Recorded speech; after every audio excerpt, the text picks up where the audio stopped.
Welcome back. This is episode 4 of the On-Site podcast. Glad to be back. So for today's deep dive, we are jumping right back into chapter 4 of our author's notes. And as you already know from our previous discussions, our protagonist has arrived in Pensacola completely alone. Right, yeah. But right now, there is a massive ticking clock. The company-provided hotel stay expires in exactly 7 days. Yeah, the parameters here are just incredibly tight. I mean, you've got this highly skilled professional, right? But he's basically hunched over a browser in his hotel room every single spare second he gets. Desperately searching for apartments. Exactly. And strictly within this 1 to 2 mile walking radius of the Garden Street office, it's a completely suffocating constraint. Like if an apartment isn't in that tiny circle, it just doesn't exist for him. Which is pretty much an impossible puzzle, because you are essentially trying to design a life on foot in a city built exclusively for cars.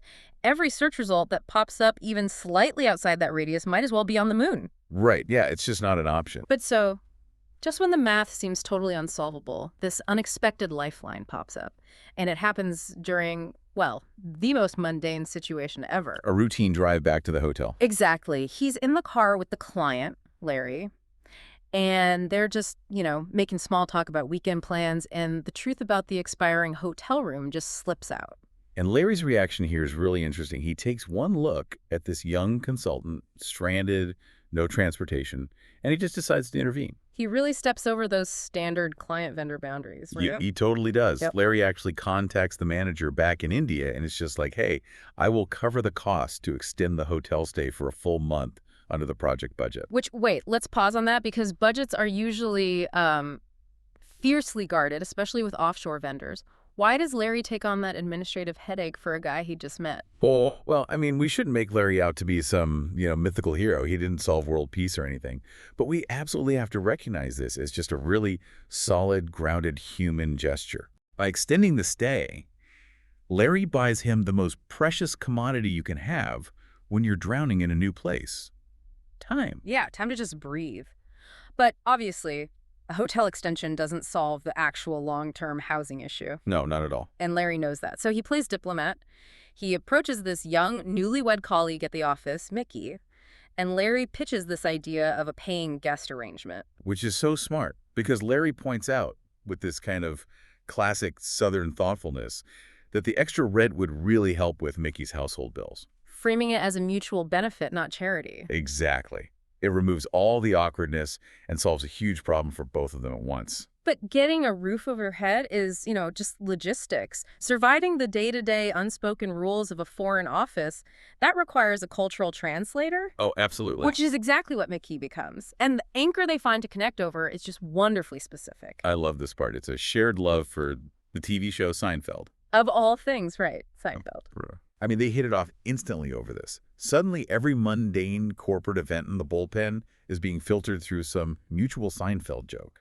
But it grows beyond just trading quotes. They have this really substantial professional exchange, too. Right, the reciprocal growth. Yeah. Mickey helps the author see the broader business side of the operations, which is, completely eye-opening for a guy who's only ever focused on technology. And in return, the author helps Mickey actually grasp the deep technological complexities behind the systems they're using.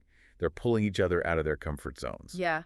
But beyond the professional stuff, Mickey becomes this enthusiastic tour guide into the deep end of American pop culture. Oh my gosh, yes. We're talking endless Star Wars lore, classic Yo Mama jokes. That's what she said, puns. Yes, and early internet Chuck Norris facts. The culture gap here is just incredible, especially from the author's point of view. You have to imagine him standing there, getting bombarded with viral early internet humor, and he is just utterly baffled. Just nodding along.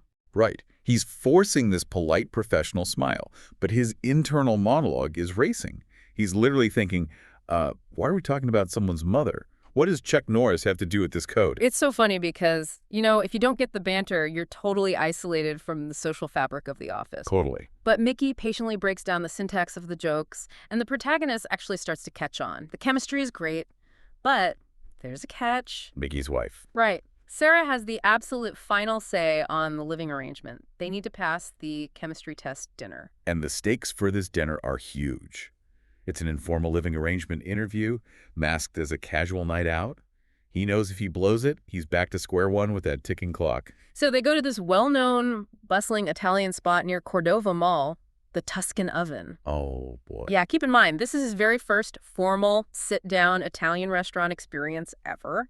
The menu is entirely alien to him. Mickey actually has to step in and order for the table. Which triggers an immediate culinary culture shock.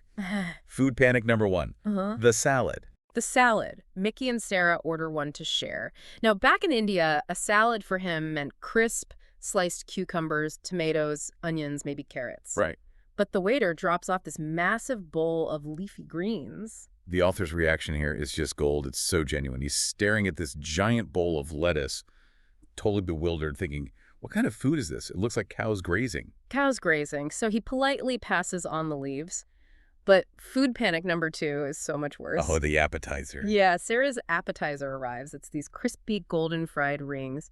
He leans over to Mickey and quietly asks what it is. And Mickey just cheerfully whispers, oh, it's calamari, fried squid. Fried squid. Put yourself in his shoes for a second. He comes from a lifetime of strict vegetarianism. Yeah. The idea of squid on the table isn't just unfamiliar, it's horrifying. Yes. But remember the stakes. This is the housing interview. He cannot blow this. So he engages in this brilliant moment of cultural masking. He freezes his face into this tight, perfectly polite smile, swallowing the horror, just desperately hoping they don't see the absolute crisis in his eyes. Which takes a huge psychological toll, honestly.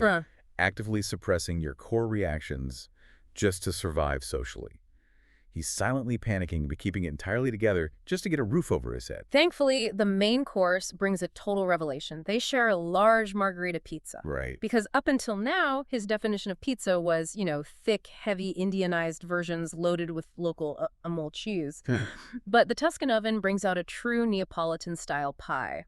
Wood-fired dough, simple tomato sauce, mozzarella, fresh basil. It just shatters his whole concept of what a pizza even is. Yeah. The sheer authenticity of it hits him before he can even process how good it tastes. And despite the internal food panics, the actual dynamic of the dinner is so warm. Sarah is an elementary school teacher. She grew up in a small Florida town just like Mickey, and she just peppers him with these sweet, earnest questions. Yeah, there's no sizing him up, no corporate interrogation vibe, just pure, good-hearted curiosity. Right.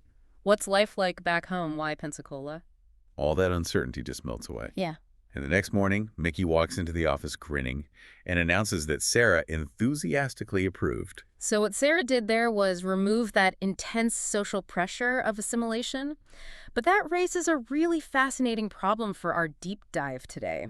What happens when that social pressure is magnified by corporate hierarchy? Oh, yeah. Because surviving an Italian menu was a localized victory, but the ultimate test of corporate American culinary culture was waiting for him at the office the very next week. Customer Service Week. Customer Service Week. Let me set the stage for you.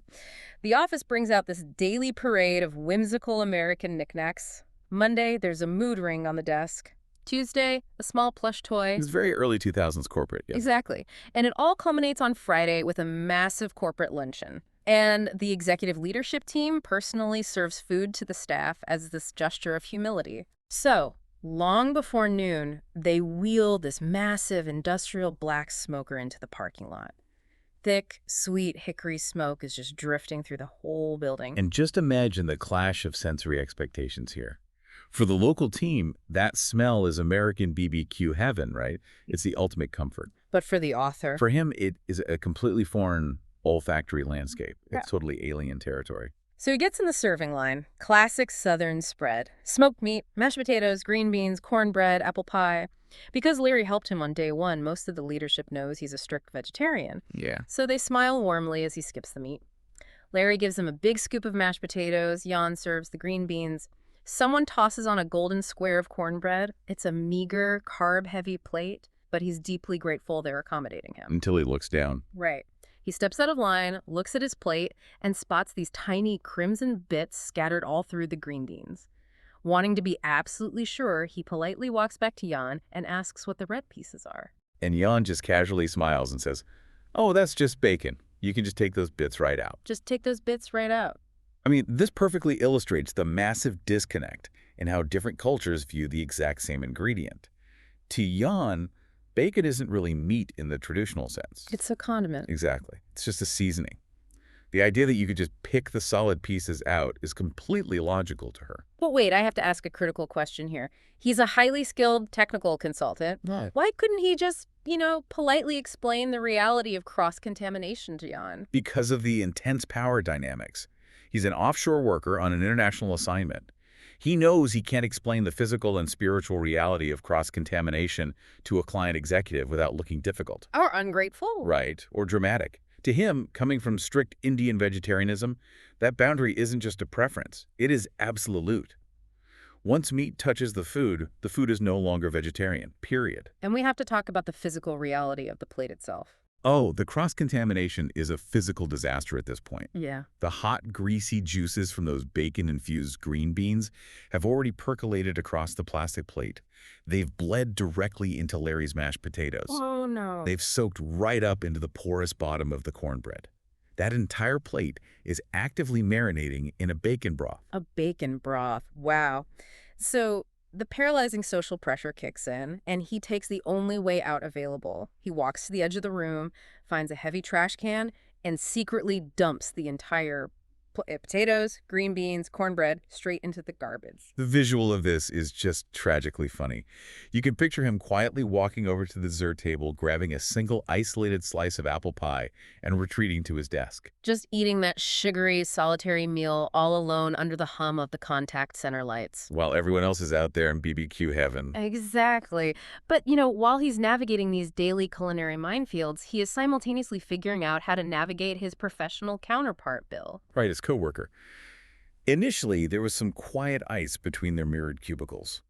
But over the next few weeks, they find this perfect, practical division of labor. Yeah, the author steps in to fully manage and code the steady stream of daily system enhancements. He basically takes that relentless grind entirely off Bill's plate. Which is exactly what Bill wants. Bill revels in complex, mainframe code development and key projects. So by letting Bill focus on those high-stakes strategic initiatives, the author quietly masters the mechanics of the enterprise while keeping the daily engines running smoothly. And because of this professional harmony, Bill grows into a phenomenal cultural mentor. He does. Bill introduces him to classic American films he'd never seen in India. But Bill's greatest contribution, arguably, is lending the author his personal DVD box sets of South Park. South Park acts as a literal cultural decompression chamber for him. Okay, explain that. Why does a crude animated comedy work so well as a cultural translation tool? Because South Park takes the terrifying, unspoken social and political rules of 2000s America, and it exaggerates them into cartoons. It lets the author safely study the cultural physics of this new country without any real-world consequences. Oh, that makes sense. Yeah. By day, Bill provides the vital technical guidance needed to survive the office. But by night, Trey Parker and Matt Stone are acting like these chaotic professors, helping the bizarre realities of this entirely new world finally make sense. That is fascinating. So what does this all mean when we synthesize Chapter 4? If we take a step back and look at these early weeks, what started as an isolating, uncharted expedition, where he's hunched over a laptop, desperately searching for apartments on foot, turned into a masterclass in human empathy. It really did. The rigid corporate boundaries he expected were replaced by unexpected advocates. Larry bends the rules to buy him time. Mickey and Sarah open up their home to solve his most immediate crisis. And Bill shifts from a guarded counterpart to a true cultural mentor through mainframe code and, crude cartoons. It completely challenges our baseline for how we integrate people into new environments. It makes you wonder, when we drop professionals into entirely new cultures, are we relying way too much on official onboarding packets and HR policies, when the real lasting integration actually happens over untouched salads, shared pizza, and borrowed DVDs? That is the perfect question to leave you with today. Think about how integration happens in your own life and workplace. Thank you for joining us for this deep dive into the mechanics of navigating the unknown. We'll be back next time as the journey continues. Until then, keep exploring and maybe take a second look at what's on your plate. Catch you next time.